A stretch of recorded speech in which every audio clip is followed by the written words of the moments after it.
ஆமென். 4ஆம் அதிகாரம் 10ஆம் வசனம் எடுத்து படிங்க. உங்களால் சிலுவையில் அறையப்பட்டவரும் தேவனால் மரித்தோரிலிருந்து எழுப்பப்பட்டவருமாய் இருக்கிற நசரேயனாகிய இயேசு கிறிஸ்துவின் நாமத்தினாலேயே இவன் உங்களுக்கு முன்பாக சொஸ்தமாய் நிற்கிறான் என்று. உயிர்த்தெழுந்துட்டாரு இயேசு. உங்களால் சிலுவை அறையப்பட்டாரு, ஆனா தேவனால் மரித்தோரிலிருந்து எழுப்பப்பட்டவருமா இருக்கிறாராம். சொல்லுங்க, எழுப்பப்பட்டவருமா இருக்கிறார். இயேசு உயிர்த்தெழுந்து இருக்கிறபடினாலே அவன் சொல்றான், உங்களுக்கு எல்லாருக்கும் முன்பாக இவன் சொஸ்தமா இருக்கிறான். அப்போ பேதுரு உயிர்த்தெழுதலை விசுவாசிச்சான். அவனால் என்ன பண்ணுது, வியாதியஸ்தரை சுகமாக்க முடிஞ்சது. எத்தனை பேருக்கு விளங்குதுங்க? அப்போ நீங்களும் உயிர்த்தெழுதல், இயேசு உயிர்த்தெழுந்தார், உயிர்த்தெழுந்தார், அவர் உயிரோடு கூட இருக்கிறார் என்று சொல்லும்போது அந்த உயிர்த்தெழுந்த வல்லமை உங்களையும் சுகமாக்கும், உங்கள் குடும்பத்தாரை சுகமாக்கும். நீங்கள் விசுவாசத்தோடு யார் மேலெல்லாம் கை வைக்கிறீங்களோ அவங்களையும் சுகமாக்கும். இருந்தால் ஒரு ஆமேன்னு சொல்லுங்க. சுகமாக்குறது ரகசியத்தை சொல்கிறேன். சுகம் இன்றைக்கி வந்து மிகப்பெரிய காஸ்ட்லிங்க.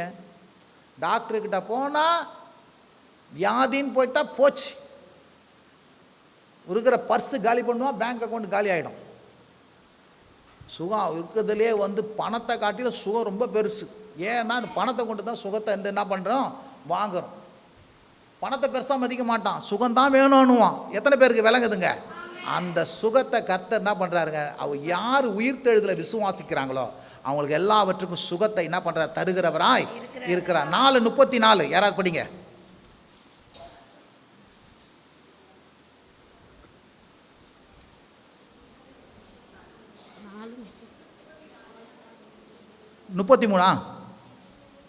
கர்த்தராகிய இயேசு கிறிஸ்துவின் உயிர்த்தெழுதலை குறித்து என்ன பண்ணார்கள்? அப்போஸ்தலர் பலமாய் சாட்சி. மீண்டும் மீண்டும் சொல்றாங்க பாரு, அப்போஸ்தலர்கள் வந்து பலமாய் என்ன பண்ணார்கள், சாட்சி கொடுத்தார்கள். எல்லாம் சொல்லுங்க, அவர்கள் எல்லார் மேலும் பூரண கிருபை உண்டாயிருந்தது.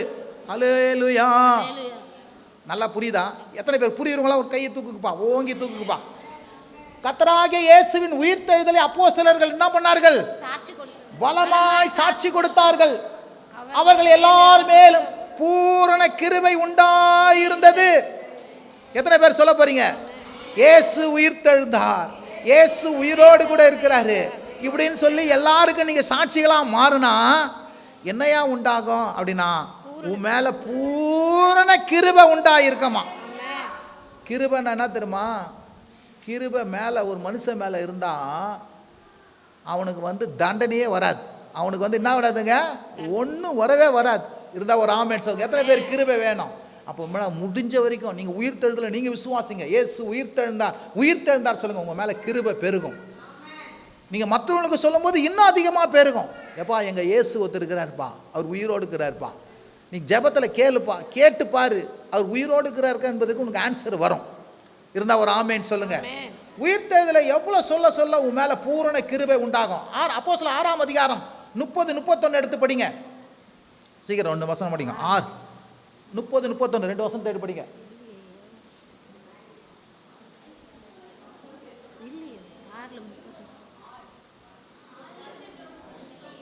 ஆஞ்சோட முடிச்சா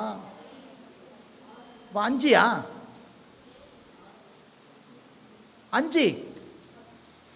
30-31. நீங்கள் மரத்திலே தூக்கி கொலை செய்த இயேசுவை தம்முடைய பிதாக்களின் தேவன் எழுப்பி, இயேசு தம்முடைய பிதாக்களின் தேவன் என்ன பண்றாரு? எழுப்பி இஸ்ரவேலருக்கு மனம் திரும்புதலையும் பாவ மன்னிப்பையும் அருளுகிறதற்காக அவரை அதிபதியாகவும் இரட்சகராகவும் தமது வலகரத்தினால் உயர்த்தினார். ஹல்லேலூயா. இருந்தா ஒரு ஆமென் சொல்லுங்க. இந்த சொல்றாரு பாருங்க, மரத்திலே தூக்கி கொலை செய்தீர்கள், இயேசு தம்முடைய பிதாக்களின் தேவனை என்ன பண்ணாரு? எழுப்பி மனம் திரும்பலும் பாவ மன்னிப்பும் அருளுவதற்கும் அவர் அதிபதியாகவும் இரட்சகராகவும் அவர் உங்கள் வலக்கரத்திலே என்ன பண்ணாரு? உயர்த்தினார். இருந்தா ஒரு ஆமென் சொல்லுங்க. யாராரு உயிர்த்தெழுதலை விசுவாசிக்கும் போது இயேசு என்ன பண்றாரு? அவர் இரட்சகரா என்ன பண்றாரு? காணப்படுறார். எத்தனை பேருக்கு விளங்குதுங்க? அதிபதியாய் காணப்படுறார்.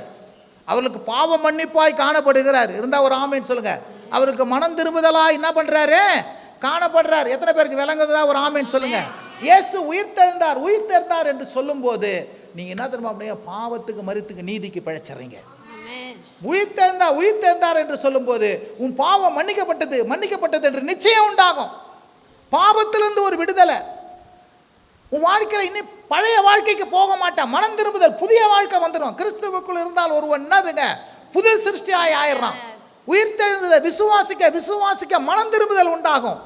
நீ என்ன பண்ண போற, கழட்டி விட்டு என்ன சொல்லுவாங்களே, அந்த சொல்லக்கூடாது, அந்த மாதிரி நீ திருப்பி அந்த இடத்துக்கு போகவே மாட்டேன். ஏன்னா உயிர்த்தெழுதலை விசுவாசிக்க விசுவாசிக்க உன் வாழ்க்கையில் மனம் திரும்புதல் உண்டாகும், ரிப்பென்ட் உண்டாகும். அது மட்டும் இல்லை, உயிர்த்தெழுதலை எவ்வளவுக்கு எவ்வளவு விசுவாசிக்க ஆரம்பிக்கிறியோ, நம்ப ஆரம்பிக்கிறியோ, சாட்சி சொல்ல ஆரம்பிக்கிறியோ, அவர் உனக்கு என்ன பண்ணுவார், ரட்சகராய் என்ன பண்ணுவார், உன் வாழ்க்கையில் கிரியை செய்வதை நீ கண்கூடா என்ன பண்ண முடியும், பார்க்க முடியும். இருந்தா ஒரு ஆமேன்னு சொல்லுங்க. இன்னொரு வசனத்தை எடுத்து படிங்க, 31 படிச்சோமா, ரோமர் 4ஆம் அதிகாரம் 24வது வசனம். இந்த வசனத்தை ரோமர் வேகமா முடிக்கும்.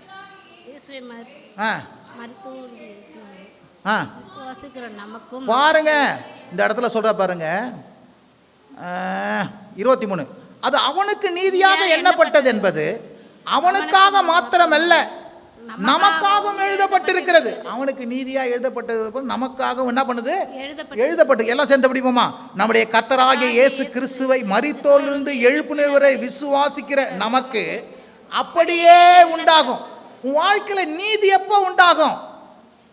உன் வாழ்க்கையில எப்ப நீதி உண்டாகும்?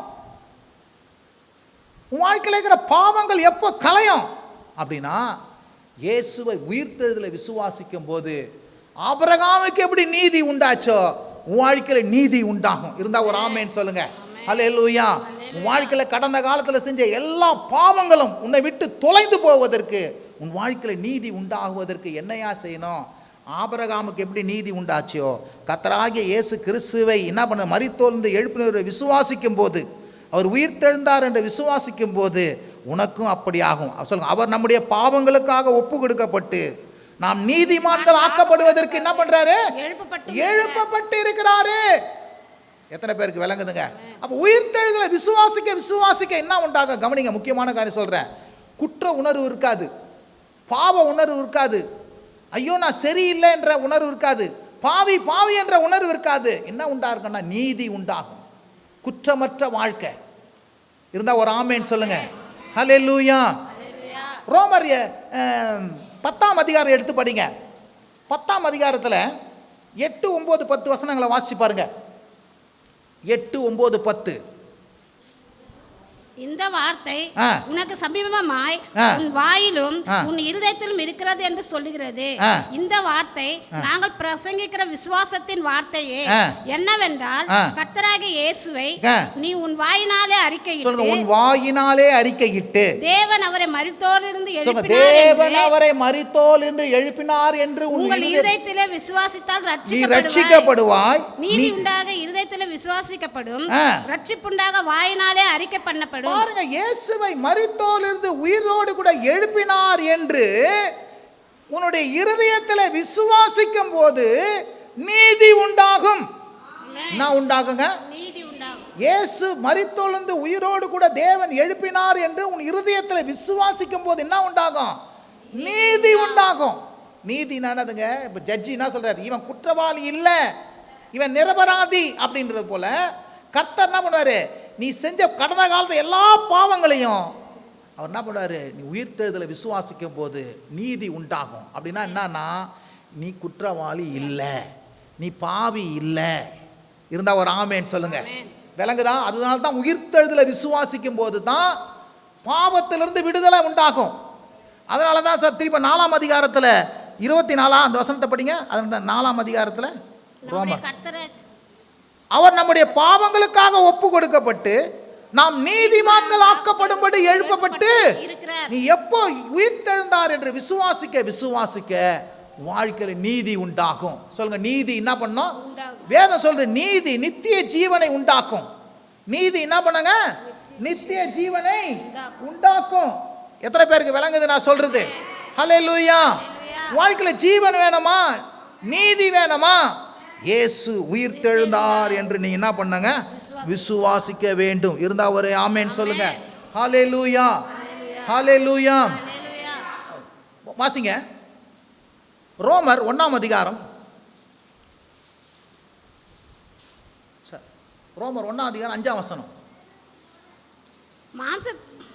மாம்சத்தின்படி தாவீதின் சந்நிதியிலே பிறந்தவரும் பரிசுத்தமுள்ள ஆவியின்படி தேவனுடைய சுதன் என்றும் மரித்தோர்ந்து உயிர்த்தெழுந்ததினாலே பலமாய் ரூபிக்கப்பட்ட தேவகுமாரனாய் இருக்கிறார். பலமாய் ரூபிக்கப்பட்ட தேவகுமாரனுமாய் இருக்கிறார். என்ன பண்றாரா? இருக்கிறாரு. இருந்தா ஒரு ஆமென் சொல்லுங்க. இப்போ இயேசு இந்த இடத்துல சொல்றாரு, மாம்சத்தின்படி தாவீதின் சந்ததியில் பிறந்தவர், பரிசுத்த ஆவியின்படி தேவனுடைய சுதன் என்றும் மரித்தோரிலிருந்து உயிர்த்தெழுந்ததினாலே பலமாய் ரூபிக்கப்பட்ட தேவகுமாரனா இயேசு இருக்கிறாராம். இயேசு மனுஷனா வந்த பேரு கூட என்ன பண்ணல, இவர் தேவகுமாரன் ஒத்துக்கல. அவர் மரிச்சிட்டு உயிர்த்தெழுந்தாங்க பாருங்க, அதுதான் ஆஹா இவர் நம்மளை போல இல்லப்பா, இவர் தேவகுமாரன், அதனால தான் இவர் உயிர்த்தெழுந்தார் என்று என்ன பண்ணாங்க, எல்லாரும் அறிஞ்சு கொண்டாங்க. த ப்ரூஃப் பண்ணார், உயிர்த்தெழுந்ததுனால நான் தான் தேவகுமாரன். இருந்தா ஒரு ஆமென் சொல்லுங்க. அப்போ நான் சொல்கிறேன், உயிர்த்தெழுதலை எல்லாரும் விசுவாசிக்க முடியாது. யார் தேவனுடைய பிள்ளையோ அவன் தான் விசுவாசிக்க முடியும். இருந்தால் ஒரு ஆமென் சொல்லுங்க. ஹல்லேலூயா. நீ உயிர்த்தெழுதலை விசுவாசிக்கும் போது இயேசு எப்படி தேவகுமாரன் என்று நிரூபிக்கப்பட்டாரோ, நீயும் தேவனுடைய பிள்ளை என்று என்ன பண்ணுற, ப்ரூவ் பண்ணுற. இருந்தால் ஒரு ஆமென் சொல்லுங்க. உலகத்தில் இருக்கிற மனுஷன் இயேசுவை என்ன பண்ணுறான், சீமான் சொல்லுவானா இயேசு உயிர்த்தெழுந்தான்? இல்லைங்க, அவனுக்கு உயிர்த்தெழுதலை சொல்ல மாட்டோம். ஆனால் இயேசு உயிர்த்தெழுந்தார். ஏன் நம்ம ஏன் பலமாக விசுவாசிக்கிறோம்? அவர் உயிரோடு கூட இருக்கிறா நமக்கு தெரியுது. அவர் எப்படி நிரூபிக்கப்பட்டாரோ, யாரெல்லாம் இந்த உயிர்த்தெழுதலை விசுவாசிக்கிறீங்களோ நீங்கள் என்ன பண்ணீங்க, இந்த உலகத்துக்கு நான் தேவனுடைய பிள்ளை என்று என்ன பண்ணுறேன், ப்ரூவ் பண்ணுவேன். எத்தனை பேர் விசுவாசிக்க போறீங்க? ஹல்லேலூயா. உயிர்த்தெழுதலை விசுவாசிங்க.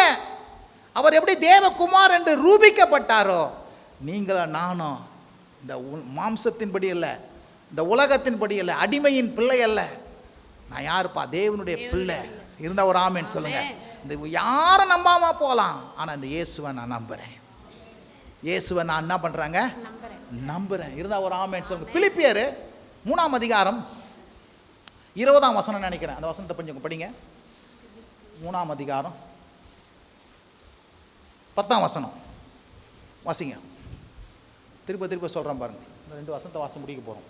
இப்படி நாம் அவரையும் அவருடைய உயிர்த்தெழுதலின் வல்லமையையும், அவரையும் அவருடைய உயிர்த்தெழுதல் வல்லமையும், அவருடைய பாடுகளின் ஐக்கியத்தையும் அறிகிறதற்கும், அவருடைய மரணத்திற்கு ஒப்பான மரணத்திற்குள்ளாகி எப்படியாயினும் நான் மரித்தோர்ந்து உயிரோடு இருப்பதற்கு தகுதியாகும்படிக்கும். பாருங்க, இந்த இடத்துல சொல்ற ஒரு வசனம் சொல்ற உயிர்த்தெழுதலின் வல்லமை. சொல்லுங்க, உயிர்த்தெழுதலின் வல்லமை. மரித்ததின் வல்லமையை பற்றி சொல்ல, ஆனால் உயிர்த்தெழுதலின் வல்லமையை குறித்து சொல்லுது. இருந்தால் ஒரு உயிர்த்தெழுதல் இட்ஸ் அ பவர். அது என்ன பவர் அப்படின்னா, உலகத்தில் யாராலும் ஜெயிக்க முடியாத ஒரு வல்லமை. இந்த வல்லமை உங்கள் ஜெப வாழ்வில் கிரியை செய்யுது. இயேசு நீ உயிர்த்தெழுந்தார் என்று சொல்லும்போது சாத்தானால் என்ன பண்ண முடியாது, உங்கள் ஜெபத்துக்கான பதிலை தடுக்கவே முடியாது. அந்த உயிர்த்தெழுந்த வல்லமை என்ன பண்ண, எப்படியோ தேவனிடத்திலிருந்து என்ன பண்ணோம், உங்களை நீங்கள் கேட்டதை கொண்டு வந்து சேர்த்துடும்.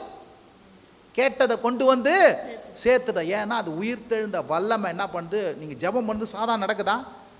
நீங்கள் ஜெபம் பண்ண சொல்ல ஒரு காரியம் நடக்குது. அது உயிர்த்தெழுந்த வல்லமையினால ஒரு காரியம் நடக்குது. இருந்தால் ஒரு ஆமென் சொல்லுங்க. ஹல்லேலூயா. அதை தான் சொல்லுது, உயிர்த்தெழுதின் வல்லமை. திருப்பி நீங்கள் வந்து பிலிப்பியர்ல 2 வாசிங்க. 2 6, 7, 8, 9, 10 படிங்க. 2 வாசிங்க. அவர் மனுஷரூபமாய் காணப்பட்டு மரண பரிந்தியம், அதாவது சிலுவையின் மரண பரிந்தியமும் கீழ்ப்படிந்தவராகி தம்மை தாமே தாழ்த்தினார். ஆதலால் தேவன் எல்லாவற்றுக்கும் மேலாக அவரை உயர்த்தி இயேசுவின் நாமத்தில் வானோர் பூதலத்தோர் பூமியின் கீழானுடைய முழங்கள் யாவும் முடங்கும்படிக்கும், பிதாவாகிய தேவனுக்கு மகிமையாக இயேசு கிறிஸ்து கர்த்தர் என்று நாவுகள் யாவும் அறிக்கை பண்ணும்படிக்கும் எல்லா நாமத்துக்கும் மேலான நாமத்தை அவருக்கு தந்தருளினார். இந்த உயிர்த்தெழுதல் வல்லமை என்ன பண்ணுச்சு, இயேசுவை எல்லா நாமத்துக்கு மேலான நாமம், எல்லா வல்லமைக்கும் மேலான வல்லமை. ஆமென். எல்லாரும் அவருக்கு முன்பாக முழங்கால் படிக்கிற அளவுக்கு எல்லா வல்லமையும் அதிகாரம் அவர் கீழ்ப்படியும்படியா. ஹல்லேலூயா. அவர் கர்த்தர் என்று நாவுகள் எல்லாம் முழங்கும்படியாக இந்த உயிர்த்தெழுந்த வல்லமை என்ன பண்ணுதுங்க, செஞ்சது. இருந்தா ஒரு ஆமேன் சொல்லுங்க. அதே போல இந்த உயிர்த்தெழுந்த வல்லமை என்னையா செய்யும் உங்க வாழ்க்கையில அப்படின்னா, இயேசுவை எப்படி உயிரோடு கூட எழுப்பி உன்னதங்களை எப்படி உட்கார வச்சு மேலான காரியங்களை எப்படி தந்ததோ, அதே போல உயிர்த்தெழுந்த வல்லமையை விசுவாசிக்கும் போது கீழா இருக்கிறவங்களை மேலா உயர்த்தி எல்லாரும் பார்க்கும்படி செய்து எல்லா அதிகாரத்தையும் உங்களுக்கு தந்து இருந்தா ஒரு ஆமேன் சொல்லுங்க. எல்லாவற்றையும் உங்க பாதங்களுக்கு கீழ்ப்படுத்தி இருந்தா ஒரு ஆமேன் சொல்லுங்க. ஹல்லேலூயா. அப்பேற்பட்ட மேன்மையான காரியத்தை இயேசுவுக்கு எப்படி தந்தாரோ, இந்த உயிர்த்தெழுந்த வல்லமை அவரை கர்த்தர் என்று நாவுகள் முழங்கும்படி செய்தாரோ, அதே போல பாருங்க, நீங்க தேவனுடைய பிள்ளை என்று எல்லாரும் சொல்லிக் கொள்கிற அளவுக்கு உங்களை என்ன பண்ணுவார், பெரிய ஆளா மாற்றுவார். அதுதாங்க அந்த உயிர்த்தெழுந்த வல்லமை. இதுதான் பவுல் ஜெபம் பண்றார். எப்பா கர்த்தராகிய இயேசுவை உயிர்த்தெழுந்த போது அதை விசுவாசிக்கும் போது எப்பேற்பட்ட வல்லமை கிரியை செய்கிறது என்று இவங்களுடைய மன கண்களை எல்லாம் திறந்துடுங்க. அப்படி திறந்துட்டீங்கன்னா போதும், இவங்க ஜெபமே மாறிடும். இருந்தால் ஒரு ஆமேன்னு சொல்லுங்க. ஒவ்வொரு முறை நீங்கள் ஜெபம் பண்ணும்போது இயேசு உயிர்த்தெழுந்தாரு, அந்த உயிர்த்தெழுந்த இயேசுவின் நாமத்தினாலே ஆண்டவரே நான் ஜெபிக்கிறேன், இந்த உயிர்த்தெழுந்த இயேசுவை விசுவாசிக்கிறேன்னு சொல்லும்போது ஒரு பெரிய ஃபோர்ஸ், ஒரு பெரிய வல்லமை கிரியை செய்து அந்த வல்லமை உங்கள் பிரச்சனை எல்லாம் ஒன்றுமில்லாத ஆக்கி உங்களை மேலே கொண்டு வரும். சொல்லுங்க, உங்களை என்ன பண்ணாங்க, மேலே கொண்டு வரும். திடீர்னு பார்த்தா எல்லாம் கீழே போயிருப்பாங்க, நீ மேலே இருப்ப. ஏன்னா அந்த வெள்ளமை உன்னை கீழே இருக்க விடாது, உன்னை மேலாக்கிடும். விசுவாசிக்கிறீங்களா? ஒரு ஆமேன்னு சொல்லுங்க. ஹல்லேலூயா. எல்லாம் கரங்களை தட்டி கர்த்தர் நாமத்தை மகிமைப்படுத்துங்க. ஹல்லேலூயா. இயேசு உயிர்த்தெழுந்தா சொல்றேன் பாருங்க. படிப்படியா நீ உயர்வ, வேலையில உயர்வ, வியாபாரத்தில் உழைவ, தொழிலில் உயர்வ, ஆசீர்வாதத்தில் உயர்வ, குடும்பத்தில் உயர்வ, படிக்கிற காரியத்தில் உயர்வ, ஊழியத்தில் உயர்வ. இருந்தால் ஒரு ஆமேன்னு சொல்லுங்க. ஏன்னா அந்த உயிர்த்தெழுந்த வல்லமை உன்னை உயரத்துக்கு கொண்டு செல்லும், உன்னை மேன்மைப்படுத்தும், உனக்கு பெரிய காரியங்களை கொண்டு வரும். இயேசு உயிர்த்தெழுந்தார், இயேசு உயிர்த்தெழுந்தார், இயேசு ஜீவிக்கிறார் என்று சொல்லுங்க. சாட்சிகளா மாறுங்க. பெரிய காரியத்தை நீங்க அற்புதங்களை எதிர்பார்க்கலாம். ஆமென். பிதாவே, இயேசு என்ற நாமத்தினாலே வருகிறோம். இந்த உயிர்த்தெழுந்த வல்லமையை குறித்து இந்த நாளிலும் கூட கர்த்தாவே நாங்கள் விவரமாய் ஆண்டவரே படித்தோமே, விவரமாய் அறிந்து கொண்டோமே. எங்கள் ஜெப வாழ்வில் அந்த உயிர்த்தெழுந்த வல்லமை கிரியை செய்கிறது என்பதை இது நாள் வரை நாங்கள் அறியாமல் இருந்தோம். இப்போது எங்கள் மனக்கண்களை திறந்து ஆண்டவரே இந்த ஜெபத்தில் உயிர்த்தெழுந்த வல்லமை கிரியை செய்கிறது என்பதை ஆண்டவரே விசுவாசிக்கத்தக்கதாக எங்களுக்கு கிருபை செஞ்சுருக்கிறீங்க. எங்கள் வேண்டுதல் ஜெபங்களுக்கு நீர் ஆண்டவரை பெரிய ஆண்டவரை பதிலை தருகிறீங்க. ஆண்டவரை கேட்டுக்கொள்கிற எல்லா காரியங்களையும் தருகிறீங்களே, அதற்காக உமக்கு ஸ்தோத்திரம். இதனால் வந்த ஒவ்வொரு குடும்பங்களுக்காக ஸ்தோத்திரம், பிள்ளைகளுக்காக ஸ்தோத்திரம், அவருடைய நல்வாழ்வுக்காக ஸ்தோத்திரம், அவருடைய சுகபலனுக்காக ஸ்தோத்திரம், சமாதானத்துக்காக ஸ்தோத்திரம், சௌக்கியத்துக்காக ஸ்தோத்திரம், நல்வாழ்வுக்காக ஸ்தோத்திரம். ஒவ்வொருவரையும் ஆசீர்வதியும், ஒவ்வொரு குடும்பங்களையும் ஆசீர்வதியும், ஒவ்வொரு பிள்ளைகளையும் ஆசீர்வதியும். இந்த உயிர்த்தெழுந்த வல்லமை இந்த சாத்தானுடைய எல்லா கட்டுகளையெல்லாம் அறுத்து, உபாதைகளெல்லாம் அவிர்த்து ஆண்டவரை நீர் ஆசீர்வதிக்கும்படி, பொல்லாங்கிலிருந்து விலக்கும்படி எப்படி நீ செஞ்சீரோ இன்றைக்கு நீங்கள் செய்க. ஒவ்வொரு குடும்பத்தின் பிரச்சனையும், போராட்டம், கண்ணீர், உபத்திரம், தடை எல்லாவற்றையும் மாற்றி புதிய வழி, புதிய வாசல்களை திறந்து ஒரு அற்புதத்தை செய்யும் ஆண்டவரே. இயேசுவின் நாமத்தினாலே அற்புதங்களை செய்யுங்க. எதிர்பார்க்கிற காரியங்கள் வரட்டும், விரும்புகிற காரியம் வரட்டும். கர்த்தர் ஆண்டவரே வர வர விருத்தி அடைந்து மேன்மைப்படுத்துங்க ஒவ்வொருவரையும். இயேசுவின் நல்ல நாமத்தினால் ஜெபிக்கிறோம் எங்கள் நல்ல பிதாவே, ஆமென். எல்லாம் சொல்லுங்க. என் ஆத்துமாவே கர்த்தரை ஸ்தோத்திரி, என் முழு உள்ளமே அவருடைய பரிசுத்த நாமத்தை ஸ்தோத்திரி. என் ஆத்துமாவே கர்த்தரை ஸ்தோத்திரி, கர்த்தர் செய்த சகல உபகாரங்களையும் மறவாதே. ஆமென். ஹல்லேலூயா. நம்முடைய கர்த்தராகிய இயேசு கிறிஸ்துவின் கிருபையும், பிதாவாகிய தேவனுடைய அன்பும், பரிசுத்த ஆவியினுடைய அந்யோன்ய ஐக்கியமும் சமாதானமும் என்றென்றும் நம்மோடு கூட இருப்பதாக. சென்று வாருங்கள், கர்த்தர் உங்களை ஆசீர்வதிப்பாராக. ஒருவருக்கு ஒரு வாழ்த்து தெரிவித்துக் கொள்வோம்.